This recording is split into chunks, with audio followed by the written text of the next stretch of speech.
Se nám rozsvítilo chyba motoru a servisní klíč. Tak nám začíná pršet! Vozíky, s kterými se převáží tady tyhle kontejnery. Otvor!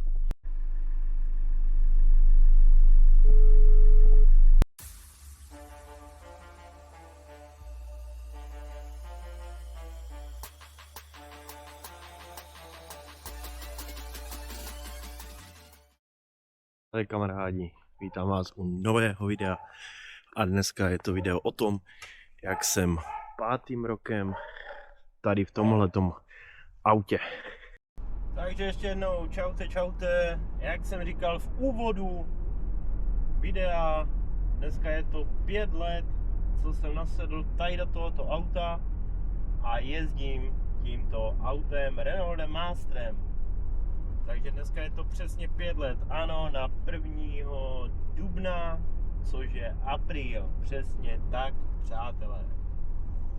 A my zase jedeme večerní jízdu, letíme směr Olomouc momentálně, tam naložíme a vyrážíme směr Brno, takže Brno letiště. Takže se krásně usaďte a pojedeme spolu tuhletu cestu, takže nové video, nové zážitky a teď to přece všechno znáte. Takže jedem.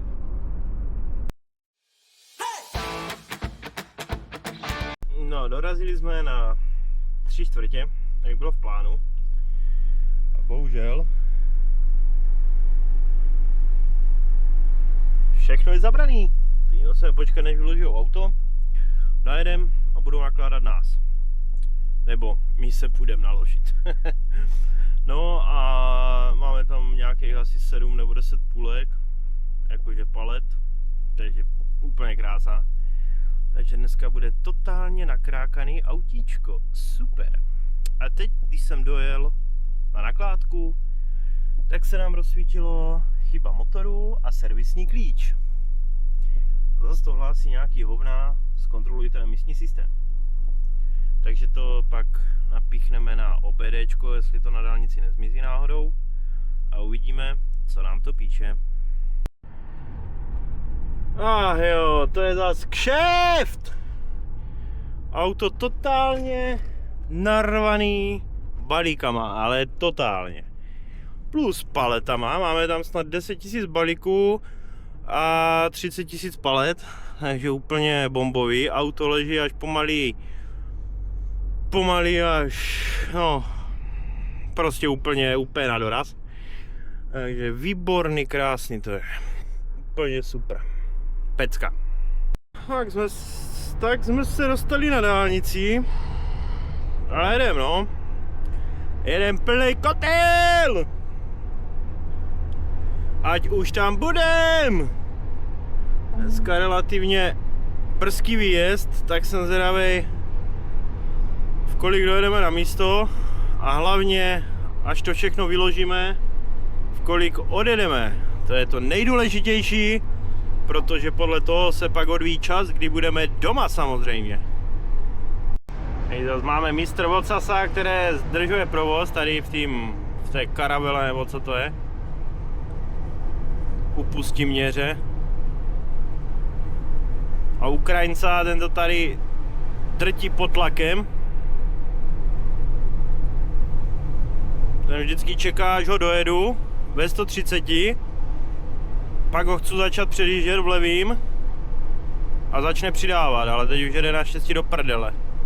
Asi tě došla nafta, co ty hňupe?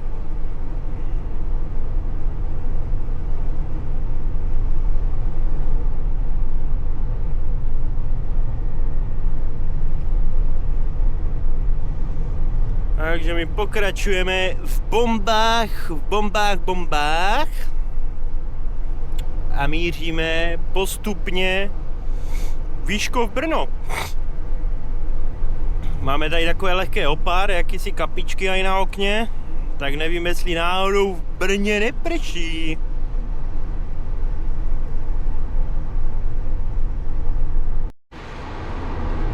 Šubidi, dubidi, dadidi, da. Provoz je slabý, nám cesta ubíhá úplně krásně, celíčka.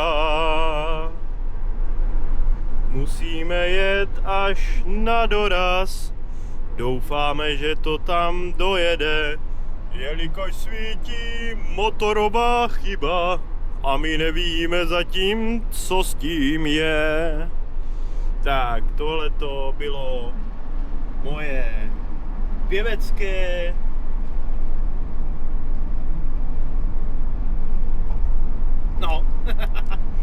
moje pěvecké, nevím, jak to nazvat, střehotání, asi takhle. Chyba motoru furt svítí, servisní klíč taky, kolikrát, když se to protáhne na té dálnici, jak to zhasne, bohužel teďka ne. Tak uvidíme, co s tím bude. Až v Brně vyložím všechno, tak to napichnu na OBDčko a uvidíme.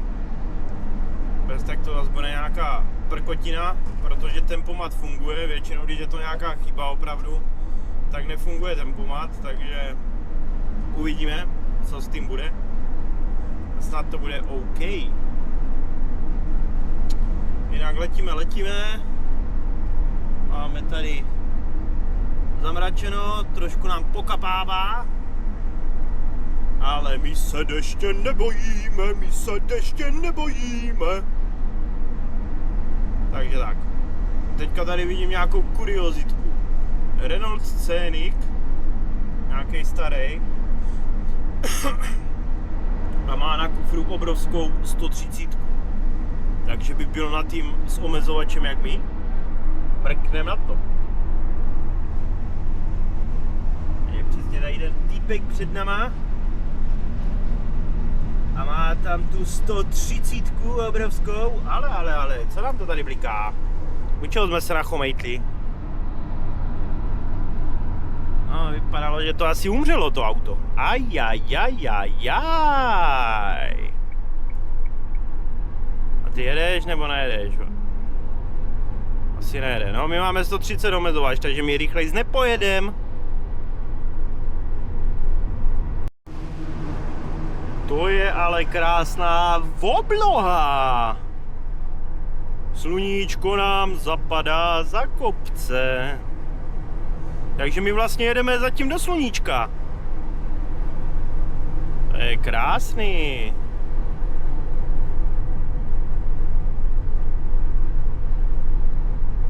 Měl jakési počechrané nárazník tady ta Kia před nama. Aha.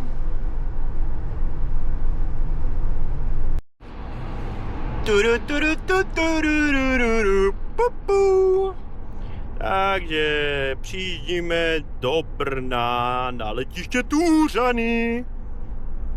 Už jsme tady, už budeme sjíždět. Pěkně směr letisko. No a jdeme vykládat naše auto plný.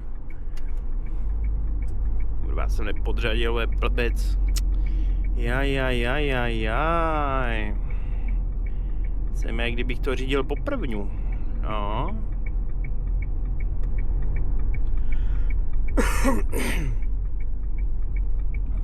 Fuj, vůbec se mi do toho vykládání nechce. Tak doufám, že to bude rychlý.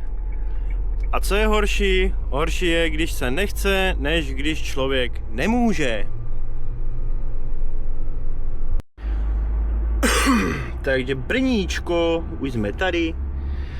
Tady to znáte, moji přátelé. Už jsme to tady ve videu měli párkrát. Tak nám otevř tu. Ty vole, tak co je? Otvor!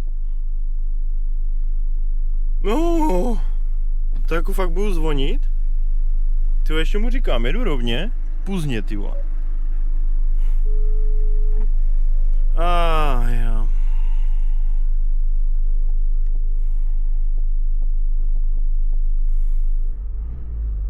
Ty vole, tak co je? Chápete to? jsem na té vrátnici byl a říkám, ujedu rovně. Tyhle, teď to zvoní a nic. No. A jo, minuty se mi načítají úplně zbytečně. Jsem mohl vykládat.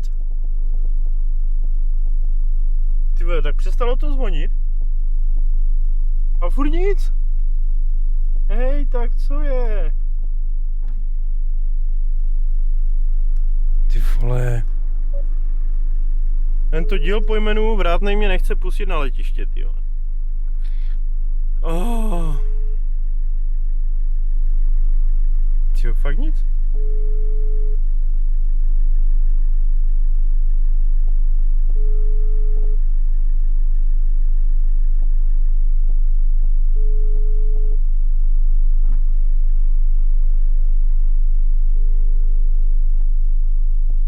Oh my god.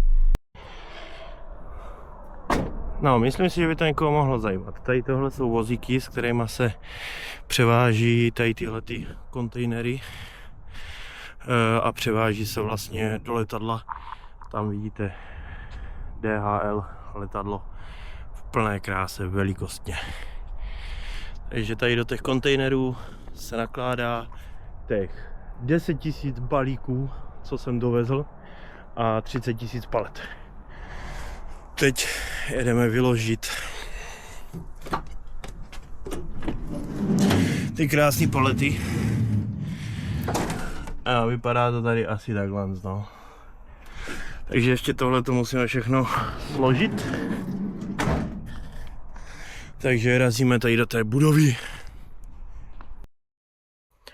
Takže máme vyloženo a jdeme napíchnout OBD.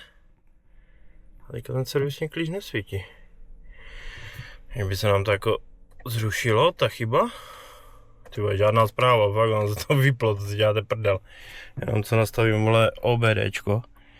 A nic, no, tak dáme diagnóze. Vidíme, co nám to napíše. Red code. Gas flow, jo, to je zase něco s tím vzduchem.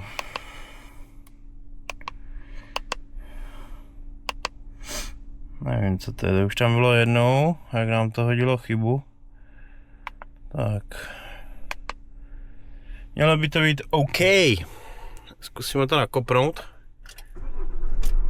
No, paráda. Nic nesvítí, takže já jsem mechanik. Já jsem opravář. Já jsem velký opravář. A nebojím se vůbec ničeho. Do strapáren. Jdem složit auto zpátky. Tady. Ježimaja, ty vole. Se nám přesně rozsekalo tak, jak jsem nechtěl.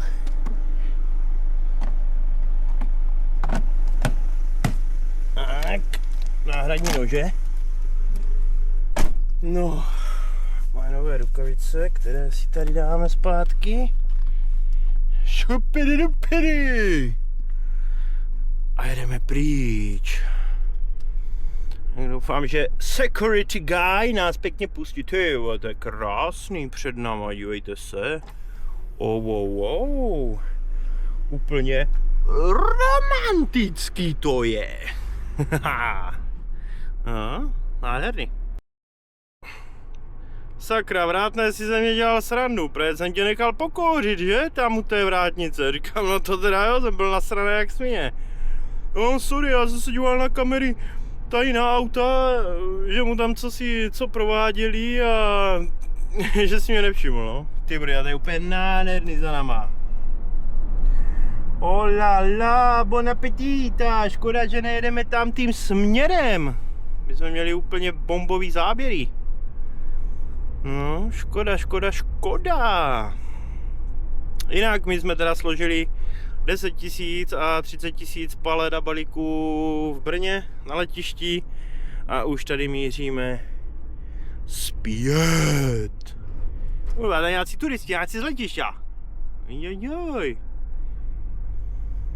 No, takže letíme už domů, 7:30. takže čas takový, no, nic moc. Bývá to lepší, a samozřejmě to bývalo i horší. Teďka poslední dny, to jsem byl úplně vyřízený. Takže jedeme domů a pojďme teda na společnou cestu zpět.